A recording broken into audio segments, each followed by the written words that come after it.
Звыш 900 метров, 26 пролетов и новые архитектурные рашэнні. Мост на Припяці – объект доўгачаканы. Спачатку рэканструкцыі жыхарам бліжэйшых раёнаў прыйшлося перабудаваць лагістыку і прывыкнуць да новых рэаліяў. Але зараз на карце Мазыра не проста ключавая транспартная артэрыя, але і новая архітектурная славутасць рэгіёна.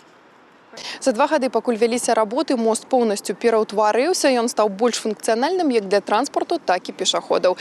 Інжынеры, якія спраектавалі дадзены аб'ект, сцвярджаюць, што яго срок службы складзе не менш 100 гадоў. Радасць ад гатоўнасці мазырскага гіганта раздзяліў і самы доўгачаканы госць. Перад урачыстым пераразаннем чырвонай ленты размова прэзідэнта з палешукамі аб іх жыцці і, канешне, аб найважнейшых задачах дзяржавы. Мосты и дороги – это наиважнейшая задача государства.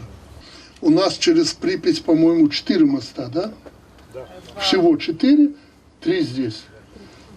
Когда-то после войны, в 50-х годах, когда был построен этот мост, он был единственным, но очень важно. Не просто было его реконструировать и сделать самым современным. Обноўлены мост – падарунак напярэдадні Дня кастрычніцкай рэвалюцыі. Ужо традыцыйна напярэдадні свята беларусы атрымліваюць тое, што неабходна для камфортнага жыцця, бо менавіта людзі – той самы прыярытэт дзяржаўнай палітыкі. І менавіта за такімі адчуваннямі і шчырымі эмоцыямі нашых людзей стаіць карпатлівая праца будаўнікоў. Аб тым, што папрацавалі на славу, гавораць факты. Першапачаткова рух па абноўленым мосце планавалі адкрыць у маі 2026 года, але дзякуючы высокім набраным тэмпам удалося скараціць тэрміны амаль на паўгода. Огромная трудность здесь было течение всегда.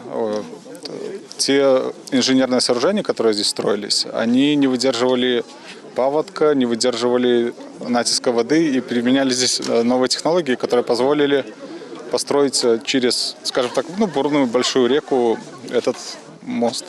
Прафесіянальны падыход і рэакцыя на прыродныя выклікі далі свой плён. Шырыня абноўленага моста стала больш, сям'і павялічылася да 10 метраў. Прадугледзелі веласіпедную дарожку, а таксама безбар'ернае асяроддзе. Усталявалі ліфты для маламабільных гараджан. За прадумванне кожнага нюанса і стварэнне ключавой транспартнай артэрыі словы падзякі і наказ на далейшую плённую працу. Настройтесь на хорошую работу. Помните, что то, что не сделали вы, никто не сделает. Каждый должен делать свое дело. Каждый за свой клочок земли, за свой кусочек работы отвечает. И должен это делать. Вот это главное. Дисциплина, еще раз дисциплина. Работайте на своей земле. Нищими не были и не будем.